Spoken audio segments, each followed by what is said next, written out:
আজ যেহেতু সোমবার, তাই আগে থেকে অনেকেই পুজো দিয়ে গেছে এই মন্দিরে। মন্দিরের আশেপাশে তেমন কোনো লোকই ছিল না, তবে দুজনকে দেখতে পারলাম আর ওদেরকেই প্রসাদ দিলাম।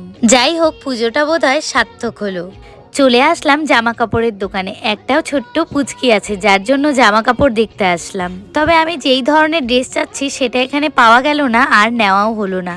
একটা কাজের জন্য আজ যাব আমরা জলপাইগুড়ি, আর গজলডোবা থেকে জলপাইগুড়ি যাওয়ার পথেই পড়ে এই ভামড়ি দেবীর মন্দির। আমরা যেহেতু উপাসী ছিলাম আর এই মায়ের মন্দিরের পাশ দিয়ে যাচ্ছিলাম, তাই এই মন্দিরে এসেও আমরা পুজো দিয়ে গেলাম।